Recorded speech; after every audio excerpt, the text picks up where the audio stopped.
Libro de Génesis capítulo 3, leemos 2 o 3 versículos en el nombre del Señor. Génesis capítulo 3, leemos verso 7, verso 21 y el capítulo 4, verso 3.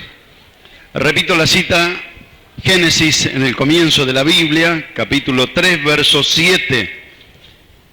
Si ya encontraron, voy a dar lectura en el nombre del Señor, que dice así: Entonces fueron abiertos los ojos de ambos y conocieron que estaban desnudos. Entonces cosieron hojas de higuera y se hicieron delantales. Y oyeron la voz de Dios, de Jehová Dios, que se paseaba en el huerto al aire del día. Y el hombre y su mujer se escondieron de la presencia de Jehová Dios entre los árboles del huerto. Mas Jehová Dios llamó al hombre y le dijo: ¿Dónde estás tú? Verso 21.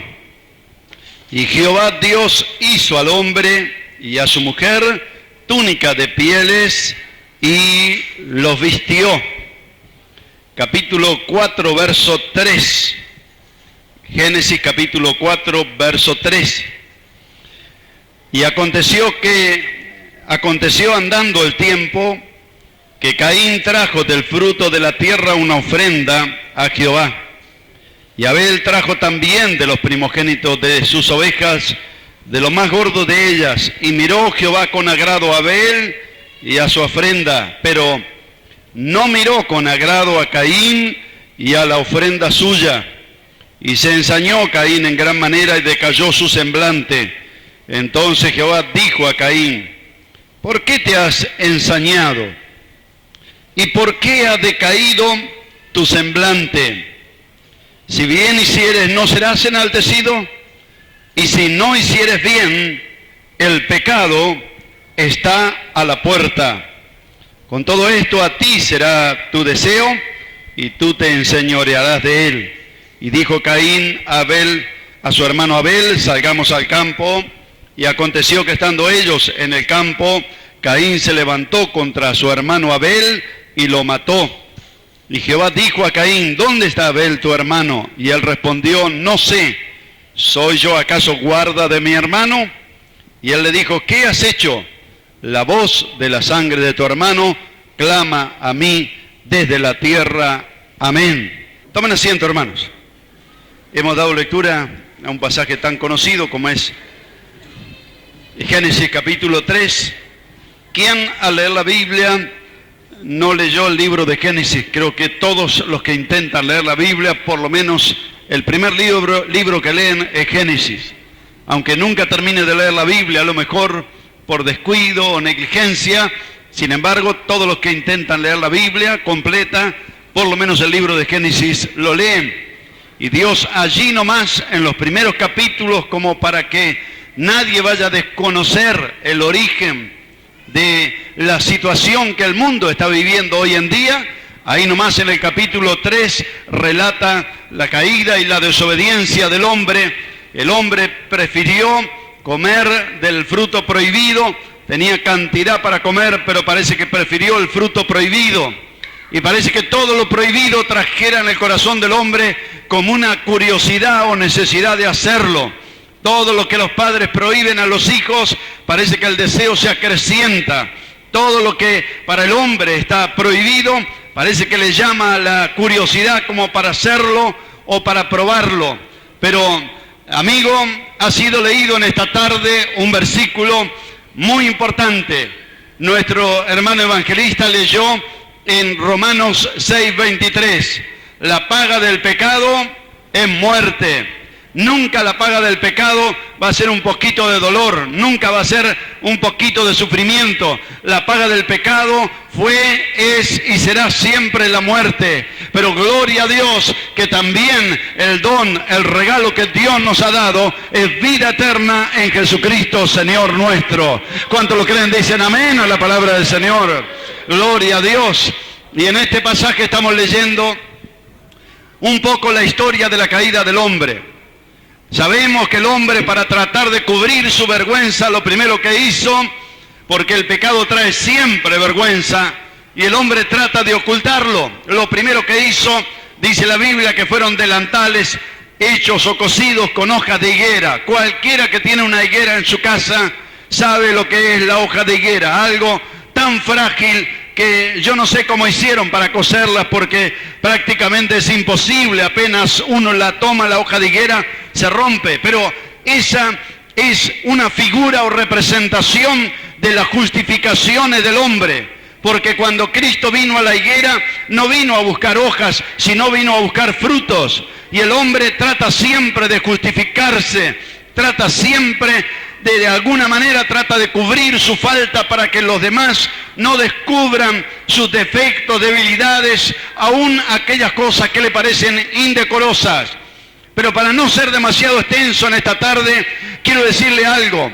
Encontramos en este pasaje de la Biblia, en Génesis 3, el primer derramamiento de sangre. Aunque a veces decimos, o ha sido dicho muchas veces, que fue cuando Caín mató a Abel, sin embargo, el primer derramamiento de sangre no fue cuando Caín mató a Abel, sino lo encontramos aquí en este pasaje del capítulo 3, que Dios tuvo que hacer para el hombre túnicas de pieles, para sacar la piel a aquellos animales seguramente tuvieron que dar su vida para cubrir la vergüenza del hombre.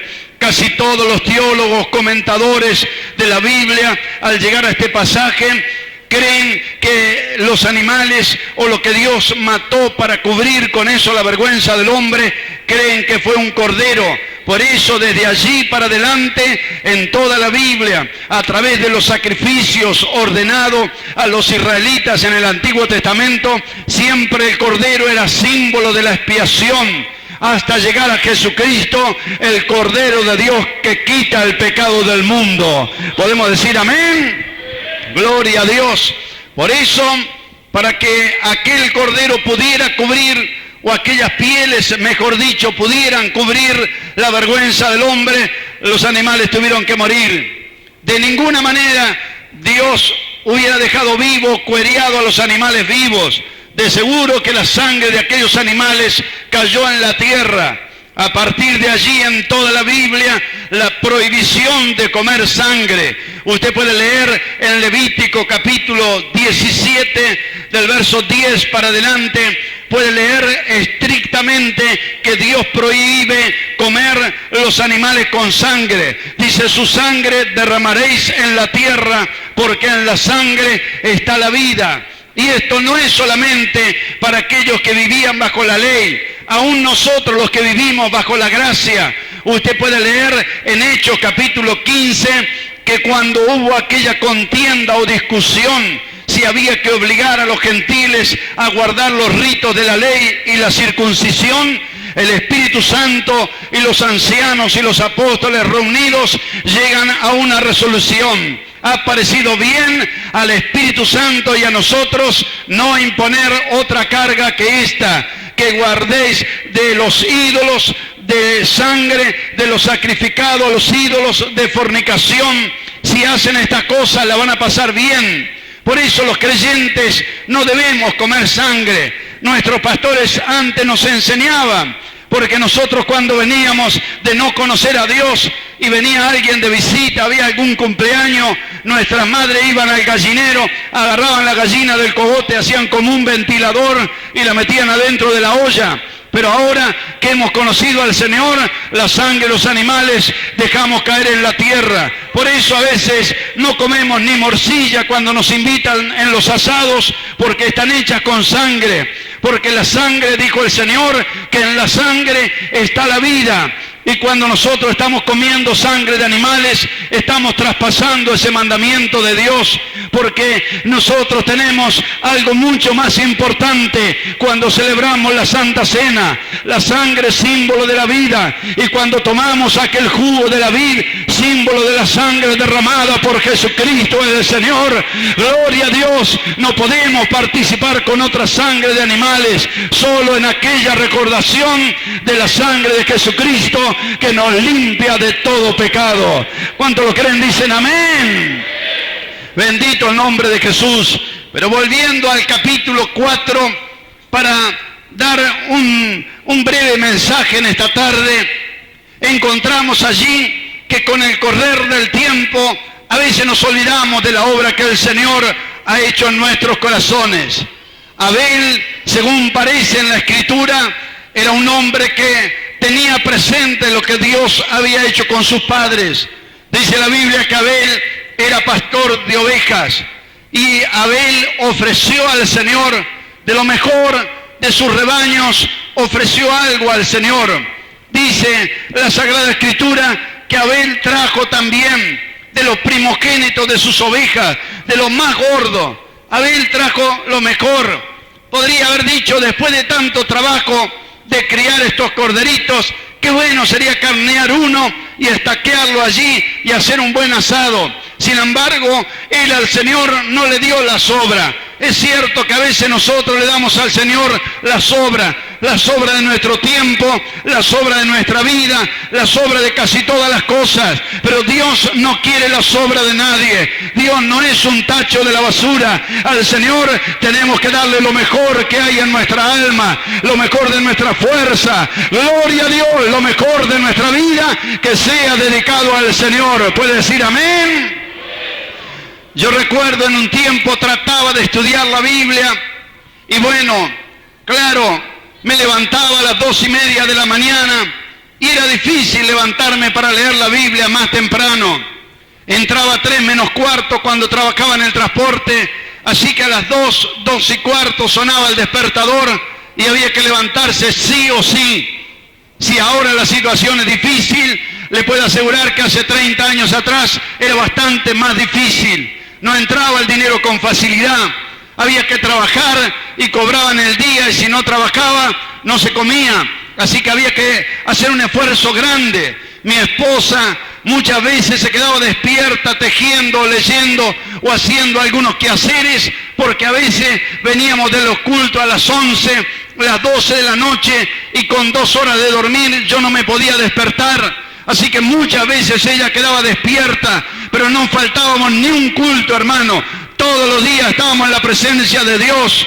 Ahora hay muchas excusas, que trabajo, que vengo tarde, que hace frío, que hace calor, pero si usted ha de servir a Dios, hará usar toda su fuerza, toda su mente, todo su corazón para servir a Jesucristo el Señor. ¿Puede decir amén?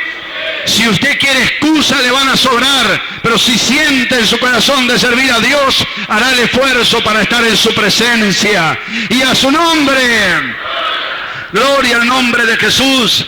Y así, hermanos, yo trataba de leer la Biblia, pero era muy difícil.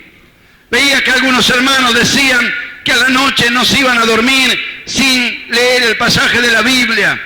Yo trataba de leer a la noche cuando ya terminaba todos mis quehaceres y venía del culto y todo, intentaba leer la Biblia, pero debo confesar la verdad, la mayoría de las veces la Biblia caía sobre mi rostro y me dormía, no sabía ni lo que estaba leyendo porque estaba tan cansado que no podía ni siquiera concentrar en mi mente en lo que estaba leyendo. Pero un día escuché un versículo y una predicación que de madrugada te buscaré. Y empecé a leer la Biblia más temprano. Me levanté más temprano para leer la Biblia. Hice un esfuerzo con mi mente fresca, limpia, descansada. Le podía dar el primer esfuerzo del día al Señor, leyendo la santa y bendita palabra del Señor. Dios no quiere la sobra de nuestra vida. Levántese temprano, hermana, lea la Biblia y su alma fortalecida por el Señor tendrá un día de victoria. Alabe al Señor en esta noche que el Señor le está hablando, hermano. No le demos la sobra de nuestro tiempo, dale lo mejor al Maestro. Haga la prueba esta semana y va a sentir una fortaleza especial en su vida. Amén. Los hermanos saben que tengo hecho como un compromiso en mi corazón. Desde que hice una campaña aquí en Libertad, yo les conté el testimonio. El último día de la campaña, un hombre ciego recibió la vista. Yo nunca más supe qué pasó con ese hombre ciego. Pero un día nos visitó un hermano después de casi 6, 7 años y él allí me contó un testimonio.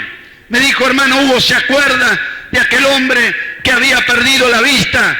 Como 15 o 20 años había perdido la vista y la recuperó en aquella campaña. Le dije, sí, me acuerdo porque son milagros que no se escuchan todos los días.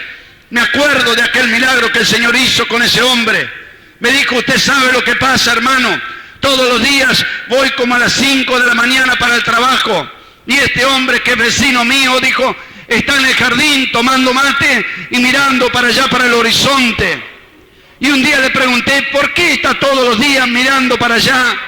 Y me dijo, hijito, más de 15 años no vi salir el sol. Vos no sabés el espectáculo que es ver la luz del nuevo día. 15 años estuve a oscuras en una noche. Qué bendiciones poder levantarme y ver asomar el sol en el horizonte, ver los pájaros, ver las plantas. Dijo, hermano, si aquel hombre que recibió la vista se levantaba temprano para ver salir el sol, yo me propuse en mi corazón darle gracias a Dios por tener la vista, y me levanto cada mañana y antes de leer revista, ni apunte, ni agenda, lo primero que hago, pongo mis ojos en este sagrado libro y puedo sentir la presencia maravillosa de Jesucristo.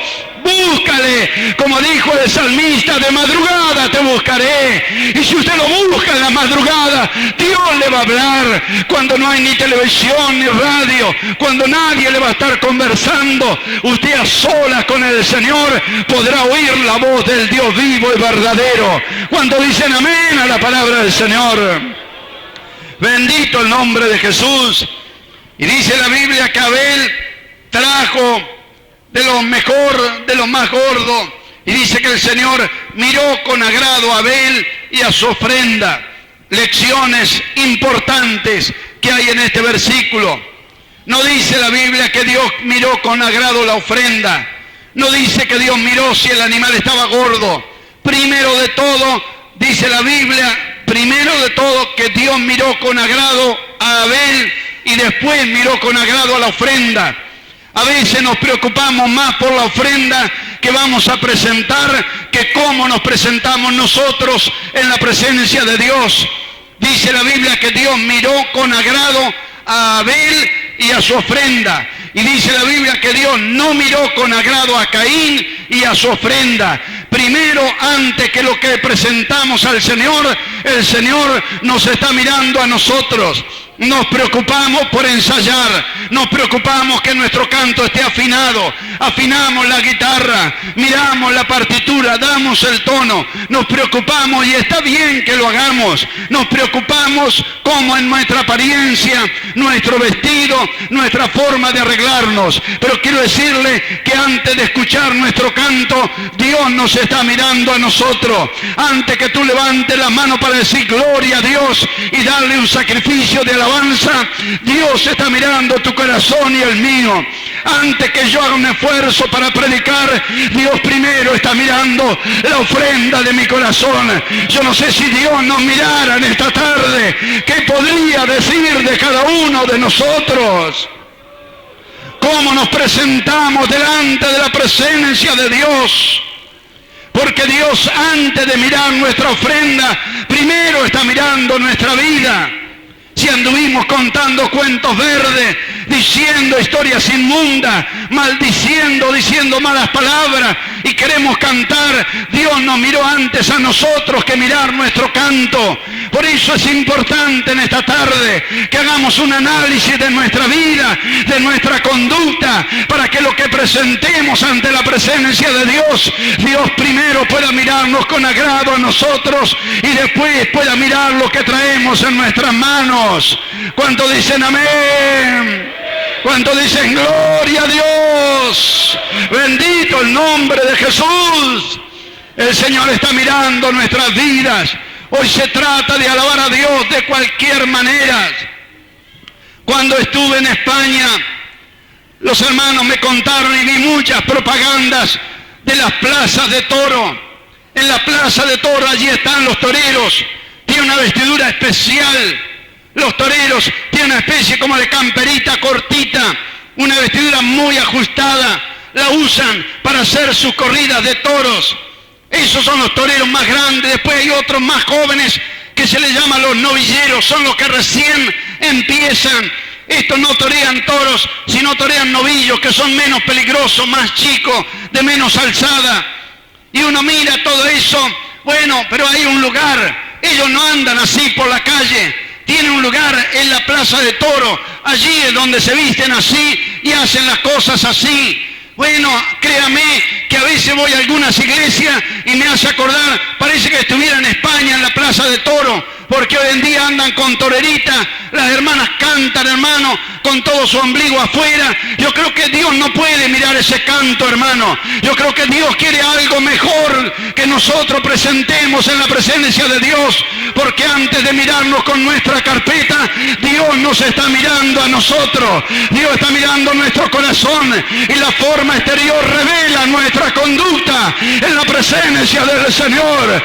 Dios miró con agrado a Abel. No sé si puede mirar con agrado mi ofrenda, no sé si puede mirar la tuya, pero lávate en la sangre, no de un cordero, de un animal, lávate en la sangre preciosa de Jesucristo el Señor, para que Dios pueda recibir la ofrenda de tu canto, la ofrenda de tu alabanza, la ofrenda de tu predicación, la ofrenda de tu oración, la ofrenda de tus manos limpias, levantadas en la presencia maravillosa de Jesucristo el Señor.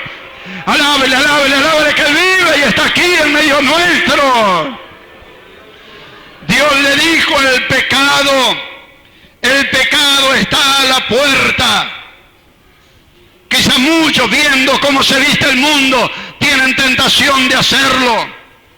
Quiero ser lo más prolijo en esta tarde, que de repente el mensaje no vaya a bordear lo inmoral, porque los ejemplos que se dan, hasta a veces los carnales piensan cosas malas.